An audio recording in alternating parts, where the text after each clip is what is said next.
नमस्ते दोस्तों। आज के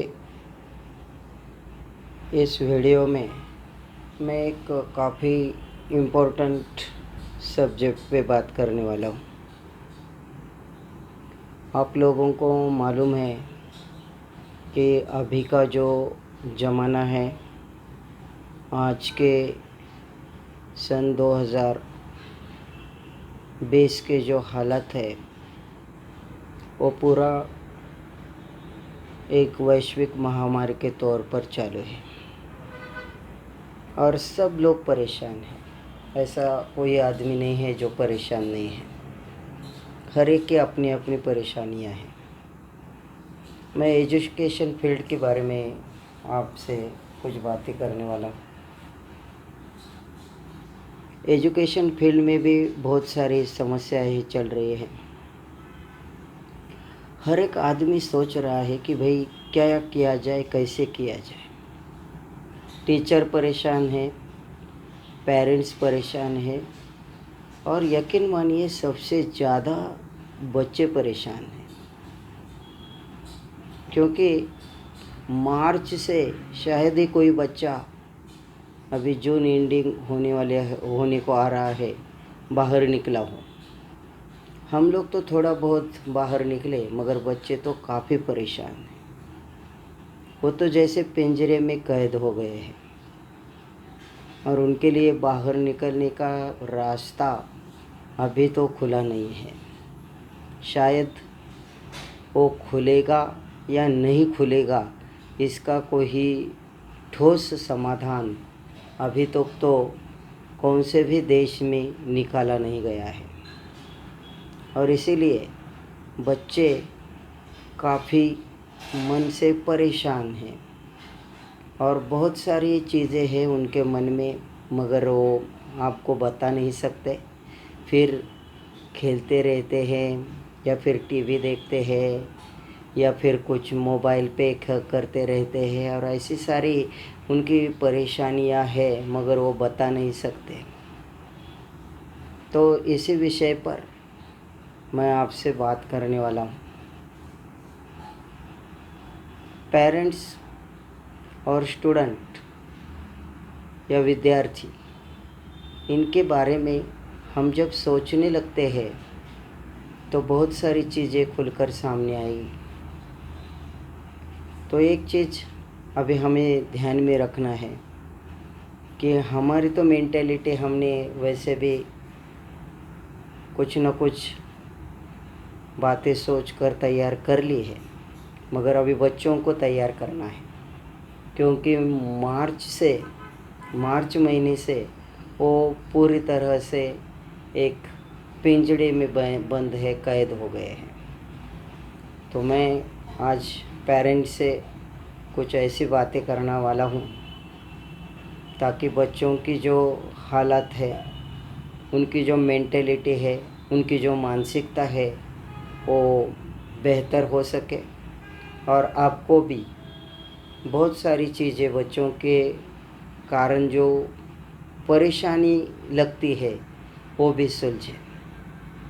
तो देखिए, अभी अगस्त महीना शायद आने वाला है, तब तक स्कूल नहीं खुलेंगे और कुछ हालात अगर बहुत ही बदतर हो गए तो हो सकता है कि ये पूरा साल भी स्कूल ना खुले और बच्चों पर बैन ही रहे। तो आप लोगों ने ये भी सुना होगा कि स्कूल वालों ने तो काफ़ी दमखम से तैयारी कर ली है। वो अभी बच्चों को ऑनलाइन पढ़ाने के लिए तरह तरह की बातें कर रहे हैं। अभी बहुत सारे लोग इसमें ही बिजी है कि भाई बच्चा अभी ऑनलाइन पढ़ने वाला है, ऐसा करना है, वैसे करने वाले हैं। स्कूल वालों ने तो ये दिया है, अभी जूम मीटिंग है, अभी बच्चे को ये आईडी डाल के उसको मीटिंग में बिठाना है। फिर वो मैडम ने कुछ होमवर्क दिया है, उसको करना है। फिर वो मैडम ने कुछ वीडियो दिया है, उसको बच्चे को देखना है। तो एक ऐसा माहौल अभी सारी समाज में हो रहा है और सारे बच्चे और पेरेंट्स इसे एक उलझन में उलझे हुए हैं। और आप लोगों को ये मालूम होगा कि हम लोग कहते हैं कि जो चीज़ कौन सी भी चीज़ है या कौन सा भी विचार है वो कभी परमानेंट नहीं रहता। इससे पहले के अगर आप बात करें कोरोना की पहले, तो पेरेंट्स को या स्कूल वाले ये कहते थे कि बच्चों के हाथ में मोबाइल नहीं देना, बच्चों ने टीवी नहीं देखना, बच्चों ने ये चीज़ों से दूर रखना, ऐसे सुझाव पेरेंट्स को देते थे। और आज उल्टा है, आज परिस्थिति अलग है। आज कह रहे हैं कि भाई बच्चे को मोबाइल दे दो, उसके हाथ में मोबाइल दे दो, उसको ये सिखाओ, उसको वीडियो दिखाओ। ये तर्क लगाया जाता था कि जितना ज़्यादा मोबाइल बच्चों के हाथ में देखा उसकी तबीयत बिगड़ेगी, उसकी मानसिकता खराब होगी, उसकी आंखें चली जाएगी, या बहुत सारी चीज़ें बताई जाती थी। और आज कह रहे हैं कि भाई ये दे दो। अभी जूम के ऊपर टीचिंग हो रहा है तो बच्चा मोबाइल पे ही बैठने वाला है, बच्चे के हाथ में मोबाइल रहने वाला है। तो कौन सी भी चीज़ दुनिया की परमानेंट नहीं रहती, ये बात हमें ध्यान में रखनी चाहिए। और दूसरी एक चीज़ इससे जुड़ी हुई मैं बताना चाहता हूँ, जिसे हम बताते हैं कि आदत से मजबूर। यानी कुछ आदतें होती हैं, वो आदतें अगर छूट जाए, अच्छी आदतें, तो बहुत सारी परेशानियाँ हमें झेलनी पड़ती है। तो अभी बच्चों के बारे में वही हो रहा है। अभी जून महीना आएगा, स्कूल में तो बच्चा जाने वाला नहीं है, तो उसकी जो कुछ सारी आदतें हैं वो आदतें छूट गई है। बहुत सारी आदतें उसकी थी, उसको वो पूरी छूट गई है। और वो आदतें छूट जाने के कारण उसको काफ़ी दिक्कत आने वाली है। जैसे कि स्कूल का टाइमिंग है सुबह 7 बजे, तो बच्चा 7 बजे उठता था, यानी 6 बजे उठता था, सारी तैयारी करता था, उसका ड्रेस था, वो उसके शूज़ वगैरह का वो सब तैयार होकर स्कूल में चला जाता था। एक रूटीन था उसका। अभी बच्चे का रूटीन पूरा बिगड़ गया है, कोई रूटीन नहीं है उसका। वो कभी भी उठता है, उसके लिए टाइमिंग नहीं है। वो पढ़ाई करने का भी उसका कुछ समय था पहले, अभी उसका कोई समय नहीं है। यानी हर चीज़ जो है वो बच्चे की पूरी तरह से कोलैप्स हो गई है, बिगड़ गई है, कुछ सही नहीं रही है। जैसा लगे वैसा हम उसको करने के लिए बता रहे हैं। तो मैं ये चाहता हूँ कि पेरेंट्स ने इस बात को पूरा ध्यान देना चाहिए और ये सोचना चाहिए कि बच्चे का जो शेड्यूल पहले था उस हिसाब से अभी भी करना चाहिए। अभी बीच में एक टीवी पे काफ़ी अच्छा इंटरव्यू आया था और एक शिक्षण तज्ञ आए थे। उन्होंने एक जो किस्सा बताया वो मैं आपसे शेयर करना चाहता हूँ, क्योंकि वो काफ़ी महत्वपूर्ण है और मेरा भी यही विचार है। तो ये करना चाहिए हमें कि बच्चों का जो टाइम का शेड्यूल है वो शेड्यूल हमने बनाना चाहिए। यानी अभी भी आप जैसे कि जून में स्कूल चालू होने के बाद आप कहते थे कि भाई उठो, स्कूल जाना है, तैयारी करो, तो अभी भी आप आपके बच्चों को ये बात कहते रहो कि भाई चलो स्कूल जाना है, उठो, जल्दी करो। ये सब चीज़ें अभी भी होनी चाहिए। यानी क्या होगा कि वो आदत से मजबूर नहीं होना, यानी उसकी आदतें जो उसको अभी चल रही है उस पे वो हावी नहीं होगी आदतें, वो उस पे ओवरकम कर सकेगा, उसको वो टाल सकेगा। तो इसलिए उसका एक टाइम शेड्यूल आपको बनाना चाहिए। पेरेंट्स ने एक अच्छा टाइमिंग का शेड्यूल उसका बनाना चाहिए। जैसे कि उसके सुबह 7 बजे की स्कूल है, तो आप ये करिए कि बच्चे को आज भी बराबर 6 बजे या 5:30 बजे उठाइए। उठने के बाद उसका जो सारा ब्रशिंग वगैरह और ये जो सारी उसकी चीज़ें रहती है सुबह सुबह की नैसर्गिक विधि और ये बाकी स्नान वगैरह, तो वो सब उसको करके तैयार होके उसको कहना है कि चलो भाई अच्छा स्कूल वाला ड्रेस पहनो, वो स्कूल वाला ड्रेस जब भी पहनेगा डालेगा तो उसकी मेंटेलिटी बन जाएगी कि चलो भाई मुझे स्कूल जाना है। तो आप कहेंगे कि अरे भाई ये क्या कर रहे हैं आप, स्कूल तो बंद है। तो उसको ये आदत आप डाल दीजिए। उसके बाद क्या कीजिए कि वो कपड़े पहनेगा, उसके बाद उसके कहो कि चलो तुम्हें स्कूल जाना है, तो वो कहेगा कि अरे भाई स्कूल तो जाएंगे नहीं हम।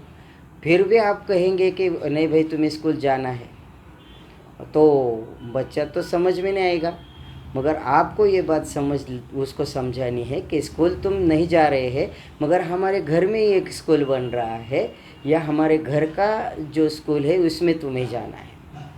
तो इस तरह की एक आदत उसको डाल देनी चाहिए, और इस तरह से वो हर रोज़ टाइम पे उठेगा, बराबर उसका सारी कृतियाँ करेगा। उसके बाद आपको क्या करना है कि उसको एक कोना देना है। घर में एक बड़ा कमरा ही होगा अलग से उसका तो काफ़ी अच्छी बात है, मगर नहीं भी हो तो उसको घर पे एक कोई कोना देना है। उधर आपको कुछ थोड़ा सा लिख देना है, जैसे कि उसके स्कूल का नाम आप लिख दीजिए। तो उसको बता देना है कि भाई आज से ये तेरा स्कूल है। और अगर ऐसा आप उसको बता देंगे तो बराबर वो स्कूल में जाएगा, वहाँ जाके बैठेगा, तो उसको फील होगा कि भाई मैं स्कूल में आ गया। और उसके बाद आप उसको थोड़ा सा कुछ ना कुछ लर्न करने की जो प्रोविज़न है वो करते जाइए। ये अगर आप उसके साथ करेंगे तो बच्चा काफ़ी खुश होगा, उसको मज़ा आने लगेगा, और वो मज़ा के साथ साथ वो काफ़ी अच्छा पढ़ भी सकेगा। वो भूल जाएगा कि उसका स्कूल बंद है, वो ये भूल जाएगा कि उसको अभी स्कूल नहीं जाना है। उसके मन में आएगा कि नहीं मेरा स्कूल तो चालू है, मैं तो पढ़ाई कर रहा हूँ। इसमें भी ये भी होगा कि उसके टीचर है वो कोई जूम की मीटिंग रखेगी, कोई ऑनलाइन क्लास रखेगी, तो उस समय भी बच्चों को वो कोने में जिसको आपने स्कूल बनाया है वहाँ जाने दीजिए, उसमें वो सीखेगा। दूसरी चीज़ है जैसे कि स्कूल में अदर एक्टिविटीज़ होती है, वैसे भी थोड़ा सा करने की कोशिश कीजिए। उसमें उसको नाश्ता देना है तो आप टाइमिंग लगा लो, और उस टाइमिंग को बोल दो कि भाई अभी उसका वो जो बीच में वाला छुट्टी है वो छुट्टी हो गई, तो बच्चा आराम के साथ वो छुट्टी में भी खाना खाएगा बराबर। यानी आपका भी काम हो जाएगा कि उसने खाना भी खाया है और पढ़ाई भी कर रहा है। उसके बाद उसके बराबर स्कूल की छुट्टी कर दो, उस समय वो स्कूल से छुट्टी लेगा, तो ये उसका जो समय है, जो टाइमिंग है, वो टाइमिंग जो है एक सही टाइमिंग रहेगा, और उसको वो आदत बनती रहेगी उसको कि भाई ये ऐसा ऐसा है मेरा। और रोज़ अगर आप ऐसे ही उसको देते रहेंगे तो काफ़ी अच्छी तरीके से उसमें डेवलपमेंट आएगी। अभी मैं देख रहा हूँ कि बहुत सारे पालक है, पेरेंट्स है, और बच्चे भी है, वो एक तरह के डिप्रेशन में गए हैं कि अभी क्या है, क्या क्या ज़िंदगी है, कैसा होगा। तो ये सारी जो टेंशन है इस पे ये काफ़ी अच्छा सॉल्यूशन आपका रहेगा। तो इसलिए आप ये चीज़ का करो, इसका काफ़ी अच्छा रिज़ल्ट आपको आएगा और बच्चा भी सीखेगा। मैं मेरे बच्चे के साथ ये स्कूल का गेम खेलता हूँ, तो उसमें वो काफ़ी अच्छी उसको जो उसका कैपेसिटी है उससे कितने गुना ज़्यादा वो उसमें काम करती है। इसमें और भी चीज़ आप कर सकते हैं कि अगर बाज़ार में बहुत सीधे साधे छोटा सा बोर्ड मिल जाता है, तो ऐसा बोर्ड भी आप लेके आइए, उसको किधर से जो कहीं कहीं तो भी लटका दीजिए, और वहाँ भी आपकी टीचिंग चालू कर दीजिए। उसको वो भी टीचिंग करेगा, वो भी टीचर बनेगा, वो स्टूडेंट भी बनेगा, वो उसके साथ खेलेगा, और साथ ही साथ बहुत सारा नॉलेज है वो भी आप उसको दे सकते हैं। कभी कभी पेरेंट्स को समय है, अभी बहुत सारा वर्क नहीं है, कुछ 5 मिनट 10 मिनट है, तो आप क्लास में एंट्री कर दीजिए और बता दीजिए कि अरे भैया अभी तुम्हारा मैथ्स का पीरियड है, और कोई एक आधा गणित उसको दे दीजिए। वो बोर्ड पे बच्चा देखेगा और वो उसको सॉल्व करेगा। आप उसको अगर पढ़ा रहे हैं तो और ज़्यादा ध्यान दे के पढ़ेगा। तो ये सारी चीज़ें जो है वो पेरेंट्स को करनी चाहिए, यानी उसका एक टाइम शेड्यूल बना के उसमें उसको बांध देना चाहिए, ताकि उसको लगे कि भाई कुछ बंद बिंद नहीं है, सब चालू है। मेरे यहाँ तो सब चालू है, हमारे घर में तो चालू है, स्कूल भी चालू है, पढ़ाई भी चालू है, और हम अच्छी तरह से पढ़ रहे हैं। तो ये जो चीज़ें हैं वो चीज़ें मुझे लगता है कि पेरेंट्स ने कर लेनी चाहिए, उसको ध्यान रखना चाहिए, और उसका यही शेड्यूल सिर्फ नहीं करना चाहिए, साथ ही साथ उसका खाने पीने का शेड्यूल है उसको मेंटेन करना चाहिए। साथ ही साथ अभी बच्चे बाहर नहीं जा रहे हैं, उनका खेल कूद पूरा बंद हो गया है। कोई बच्चे जाते होंगे कराटा वगैरह और कुछ क्लासेस के लिए है, या फिर कोई ग्राउंड पे जाते हैं, तो अब सब बंद हुए, और क्या मालूम कब चालू होगा, और चालू भी हुआ तो आप कितनी डेयरिंग करेंगे कि अभी चलो मैं बच्चों को छोड़ दूँ। तो ये चीज़ें होने के लिए बहुत सारा समय जाने वाला है। तो इसके लिए घर पे ही आप कोई क्रिकेट का पिच बना लो, कोई फुटबॉल का पिच बना लो, कोई एक एक्सरसाइज का जगह भी बना लो, और उसका टाइमिंग भी आप सेट कर दीजिए, दे दो उनको कि भाई चलो अभी ये टाइमिंग हो गया है, एक्सरसाइज टाइमिंग हो गया है, अभी तो ये तुम्हारा डांस क्लास का टाइमिंग हो गया है, कुछ भी एक आधा गाना लगा और उसको नाचने के लिए कहूँ। ऐसी बहुत सारी चीज़ें करनी आपको ज़रूरी है, ताकि बच्चों की जो मानसिकता है वो बनी रहे, और उनका जो कुछ एजुकेशन में या फिर बाकी सारी चीज़ों में जो लगाव है वो लगाव बनते रहे, और वो आदत से मजबूर भी ना बने। तो ये काफ़ी अच्छा तरीका है इस लॉकडाउन के, और स्कूल बंद है और ऑनलाइन टीचिंग का ज़माना अभी चल रहा है, तो उसमें बच्चों की मेंटलिटी को, उनकी मानसिकता को काफ़ी हद तक सुधारने के लिए ये काफ़ी आपको मददगार रहेगा। मेरे जो छोटी छोटी टिप्स है वो सारी टिप्स आपके बच्चों के लिए, आपके लिए काफ़ी इस्तेमाल के लिए ज़रूरी है। ये काफ़ी मददगार होगी, और आपको एक अच्छी तरह से बच्चों में डेवलपमेंट दिखाई देगी। कोई भी डिप्रेशन में नहीं जाएगा, हर एक बच्चा हंसता खिलता रहेगा। जैसे बाग में फूल खिलते हैं, हंसते हैं, डोलते हैं, नाचते हैं, वैसे ये बच्चे भी फूलों की तरह ही है। तो उनको कोई भी किसी भी तरह से मुरझा नहीं देना, यह हमारी पेरेंट्स की और टीचर्स की काफ़ी जिम्मेदारी है। तो टीचर्स तो स्कूल से उनसे बातें कर रही हैं, उनसे मीटिंग्स वगैरह में भी वो बुला रही है। ऑनलाइन टीचिंग का भी ज़माना अभी चालू हो गया है। तो वो सारी चीज़ें जैसे स्कूल से होती रहेगी, मगर वो बहुत कम समय तक रहेगी। तो ज़्यादा से ज़्यादा बच्चे आपके साथ रहने वाले हैं, पेरेंट्स के साथ रहने वाले हैं। तो ये जिम्मेदारी पेरेंट्स की बहुत ज़्यादा बनती है कि वो उस पर काम करें, और ये काफ़ी सिंपल सा है। एक बार आप एक टाइम टेबल आप बना ले, और उसके बाद वो बच्चों को वो शेड्यूल में उनको डाल दे, तो वो अपने आप आपको याद दिलाता रहेगा कि पापा मेरा अभी ये है, मम्मा अभी तो मेरी छुट्टी है और मेरे खाने का टाइम है। वो स्वयं आपको याद दिलाता रहेगा, यानी आपको कुछ ज़्यादा उसमें परेशानी भी नहीं होगी, और उसमें काफ़ी हद तक इम्प्रूवमेंट होगी। और बहुत सारी जो चीज़ें हैं जो आज सामाजिक तौर पर मैं देख रहा हूँ कि बहुत सारे कठिनाइयाँ पेरेंट्स झेल रही है, या फिर बहुत सारी समस्याएं उनको लग रही है। बहुत सारे पेरेंट्स का ये भी कहना है कि भाई हम अभी बच्चों को स्कूल खुला तो भी नहीं भेजेंगे। तो ये भी चीज़ें हो रही है, क्योंकि डर है समाज में। ये अभी तक बड़ों के पास तक कोरोना आ गया है, अभी बड़ों को ही उसने घेरा हुआ है, मगर अगर आगे जाके बच्चों के तरफ उसकी कुदृष्टि मैं कहूँगा कि वो अगर आ जाए तो काफ़ी हद तक बहुत बड़ा नुकसान हमारा हो सकता है। और अगर इस नुकसान को हमें नहीं करना है, तो यही बात रहेगी कि आप सुरक्षित रहे, और साथ ही साथ हमारे बच्चों को भी सुरक्षित रहे, क्योंकि हमारा बच्चे ये हमारे देश का फ्यूचर है, भविष्य है, और इस भविष्य को बहुत संभल कर रखना यह हमारी जिम्मेदारी है। और तो मुझे लगता है कि मेरे सारी जो अभी कही हुई बातें हैं, उन बातों से आप अपनी जिम्मेदारी बखूबी समझेंगे और ये बहुत सारी जो आइडियाज़ अभी मैंने दिए हैं इस पर अमल करेंगे तो शायद मुझे ऐसा लगता है, मैं गारंटी के साथ कहता हूँ कि कोई भी बच्चा दुखी नहीं रहेगा और कोई भी पेरेंट्स भी परेशानी में नहीं रहेगा।